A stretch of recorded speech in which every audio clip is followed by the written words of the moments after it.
ಹಬ್ಬಗಳು ಸಾಲಾಗಿ ಬರ್ತಿರೋದ್ರಿಂದ ಹಬ್ಬಕ್ಕೆ ಏನು ಸ್ವೀಟ್ ಮಾಡಬೇಕು ಅಂತ ತಲೆ ಕೆಡಿಸ್ಕೊಂಡಿದ್ರೆ ಸಿಂಪಲ್ಲಾಗಿ ಈ ರೀತಿ ಕಾಶಿ ಹಲ್ವಾನ ಟ್ರೈ ಮಾಡಿ. ಮಾಡೋದಕ್ಕಂತೂ ತುಂಬಾ ಸುಲಭ, ತುಂಬ ಟೇಸ್ಟಿಯಾಗಿರುತ್ತೆ ಮತ್ತು ಆರೋಗ್ಯಕ್ಕೂ ಕೂಡ ಈ ಬೂದುಗುಂಬಳಕಾಯಿ ಇದೆಯಲ್ಲ ಅದು ತುಂಬಾ ಒಳ್ಳೆಯದು.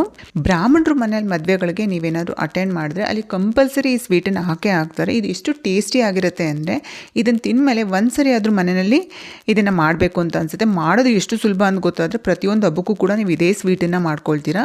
ಮತ್ತು ಒಂದು 15ರಿಂದ 20 ನಿಮಿಷ ಸಾಕು ಇದನ್ನು ಮಾಡೋದಕ್ಕೆ. ಮತ್ತು ಇದು ಸುಲಭವಾಗಿ ಎಲ್ಲ ಕಡೆನೂ ಸಿಗೋವಂಥ ತರಕಾರಿ ಆಗಿರೋದ್ರಿಂದ ಇದನ್ನು ಒಂದ್ಸರಿ ನೀವು ತಪ್ಪದೆ ಟ್ರೈ ಮಾಡಿ. ಬನ್ನಿ ಈಗ ಹೇಗೆ ಮಾಡೋದಂತ ನಾನು ನಿಮಗೆ ಈ ವಿಡಿಯೋ ಮೂಲಕ ತಿಳಿಸ್ಕೊಡ್ತೀನಿ.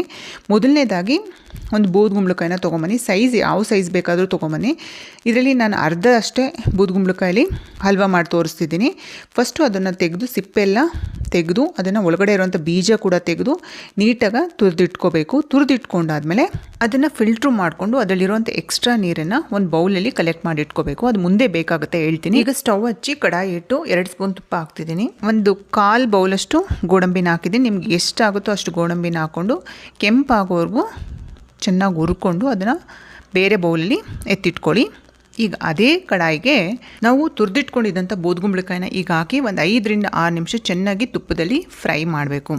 ನಾವು ಇದನ್ನು ಎಷ್ಟು ಚೆನ್ನಾಗಿ ಫ್ರೈ ಮಾಡ್ತೀವೋ ಅಷ್ಟು ಚೆನ್ನಾಗಿ ನಿಮ್ಗೆ ಹಲ್ವಾ ಟೇಸ್ಟಿಯಾಗಿ ಬರುತ್ತೆ. ನಾವು ಬೂದುಗುಂಬಳಕಾಯಿನ ಫಿಲ್ಟ್ರ್ ಮಾಡ್ದೇ ಅದ್ರ ರಸ ಸಮೇತ ಹಾಕಿದ್ರೆ ಏನು ಪ್ರಾಬ್ಲಮ್ ಆಗುತ್ತೆ ಅಂದರೆ ಅದು ಚೆನ್ನಾಗಿ ಫ್ರೈ ಆಗಲ್ಲ. ಹಾಗಾಗಿ ನಿಮಗೆ ಆ ಟೇಸ್ಟು ಅಷ್ಟು ಚೆನ್ನಾಗಿ ಬರೋದಿಲ್ಲ. ಈಗ ಚೆನ್ನಾಗಿ ಫ್ರೈ ಆಗಿದೆ. ಈಗ ಬೂದುಗುಂಬಳಕಾಯಿಂದ ತೆಗೆದಿದ್ದಂಥ ನೀರಿತ್ತಲ್ಲ ಅದನ್ನು ಒಂದು ಕಡೆ ನಾವು ಕಲೆಕ್ಟ್ ಮಾಡಿ ಇಟ್ಟಿದ್ವಲ್ಲ ಅದರಲ್ಲಿ ಒಂದು 1/4 ಕಪ್ಪಷ್ಟು ಆ ನೀರನ್ನು ಹಾಕ್ತಿದ್ದೀನಿ. ನೀರು ಹಾಕಿದ್ಮೇಲೂ ಅಷ್ಟೇ ಅದು ಚೆನ್ನಾಗಿ ಡ್ರೈ ಆಗೋವರೆಗೂ ಫ್ರೈ ಮಾಡಬೇಕಾಗತ್ತೆ. ನಾವು ಬೂದುಗುಂಬಳಕಾಯಿಂದ ತೆಗೆದಿದ್ದಂಥ ರಸ ಇದೆಯಲ್ಲ ಅದು ಆರೋಗ್ಯಕ್ಕೆ ತುಂಬಾ ಒಳ್ಳೆಯದು. ಅದನ್ನು ಬೆಳಗ್ಗೆ ಹೊತ್ತು ಖಾಲಿ ಹೊಟ್ಟೆಲಿ ಕುಡಿಯೋದ್ರಿಂದ ಅದರಲ್ಲಿ ತುಂಬ ವಿಟಮಿನ್ಸು, ಮಿನರಲ್ಸು ಮತ್ತು ಫೈಬರ್ ಅಂಶ ಜಾಸ್ತಿ ಇರೋದ್ರಿಂದ ಅದು ನಿಮಗೆ ವೆಯ್ಟ್ ಲಾಸ್ಗೆ ತುಂಬಾ ಹೆಲ್ಪ್ ಮಾಡುತ್ತೆ. ಮತ್ತು ಇದು ಕರುಳನ್ನು ಶುದ್ಧ ಮಾಡುತ್ತೆ, ರೋಗ ನಿರೋಧಕ ಶಕ್ತಿನ ಜಾಸ್ತಿ ಮಾಡುತ್ತೆ ಮತ್ತು ಜೀರ್ಣಕ್ರಿಯೆನ ಇನ್ನೂ ಉತ್ತಮಪಡಿಸುತ್ತೆ. ಈಗ ನಾನು ಒಂದು 1/4 ಕಪ್ಪಷ್ಟು ಶುಗರ್ನ ಹಾಕಿದ್ದೀನಿ. ಶುಗರ್ ಹಾಕಿದ್ಮೇಲೆ ಅಷ್ಟೇ ಚೆನ್ನಾಗಿ ಫ್ರೈ ಮಾಡ್ತಾ ಹೋಗಬೇಕು. ನಾನು ಹಲ್ವಾ ಮಾಡೋದಕ್ಕೆ ಶುರು ಮಾಡಿದಾಗೇ ಬಿಸಿ ನೀರಲ್ಲಿ ಈ ಕೇಸರಿನ ನೆನೆ ಹಾಕಿದ್ದೆ. ಈಗ ಅದನ್ನು ಹಾಕ್ತಿದ್ದೀನಿ. ಕೇಸರಿನ ಬಿಸಿ ನೀರಲ್ಲಿ ನೆನೆ ಹಾಕೋದ್ರಿಂದ ಕಲರ್ ತುಂಬ ಚೆನ್ನಾಗಿ ಬಿಡುತ್ತೆ.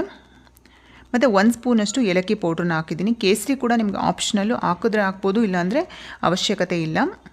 ಈಗ ಚೆನ್ನಾಗಿ ಫ್ರೈ ಮಾಡ್ತಾ ಹೋಗಬೇಕು. ನಾವು ಸಕ್ಕರೆ ಹಾಕಿರೋದ್ರಿಂದ ಸಕ್ಕರೆ ಕೂಡ ನೀರು ಬಿಟ್ಕೊಳ್ಳೋದ್ರಿಂದ ಸ್ವಲ್ಪ ತೇವಾಂಶ ಜಾಸ್ತಿನೇ ಇರುತ್ತೆ. ಅದು ಚೆನ್ನಾಗಿ ಡ್ರೈ ಆಗೋವರೆಗೂ ಫ್ರೈ ಮಾಡ್ಕೊಳ್ಳಿ. ನೀವು ಇನ್ನೂ ಹೆಲ್ತಿಯಾಗಿ ಮಾಡ್ಕೋಬೇಕಂದ್ರೆ ಸಕ್ಕರೆ ಬದಲಾಗಿ ನೀವು ಕಲ್ಸಕ್ಕರೆನ ಪೌಡ್ರ್ ಮಾಡ್ಕೊಂಡು ಹಾಕೋಬೋದು. ಅದು ಇನ್ನೂ ಟೇಸ್ಟಿಯಾಗಿರುತ್ತೆ ಮತ್ತು ಹೆಲ್ತಿ ಕೂಡ ಹೌದು. ಈಗ ನೋಡಿ ಚೆನ್ನಾಗಿ ಬೆಂದು ಡ್ರೈ ಆಗ್ತಾ ಇದೆ. ಫುಲ್ಲು ಡ್ರೈ ಆಗಬೇಕು. ಅದರಲ್ಲಿ ನೀರಿನ ಅಂಶ ಒಂದು ಸ್ವಲ್ಪ ಕೂಡ ಇರಬಾರ್ದು. ಆವಾಗ ಕೊನೆಯದಾಗಿ 1-2 ಸ್ಪೂನ್ ತುಪ್ಪ ಹಾಕಿ ಫ್ರೈ ಮಾಡಿರುವಂಥ ಗೋಡಂಬಿನ ಹಾಕಿ ಮಿಕ್ಸ್ ಮಾಡಿದ್ರೆ ಹಲ್ವಾ ರೆಡಿ ಆಗುತ್ತೆ.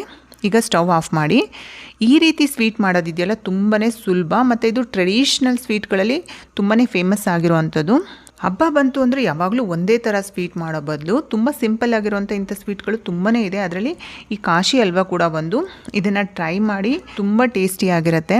ಈ ವಿಡಿಯೋ ನಿಮ್ಗೆ ಇಷ್ಟ ಆದರೆ ಚಾನಲ್ನ ಸಬ್ಸ್ಕ್ರೈಬ್ ಮಾಡ್ಕೊಳ್ಳಿ, ಹಾಗೆ ಲೈಕ್ ಮಾಡಿ, ಹಾಗೆ ನಿಮ್ಮ ಫ್ರೆಂಡ್ಸ್ ಮತ್ತು ಫ್ಯಾಮಿಲಿ ಜೊತೆ ವಿಡಿಯೋನ ಶೇರ್ ಮಾಡ್ಕೊಳ್ಳಿ. ಧನ್ಯವಾದಗಳು.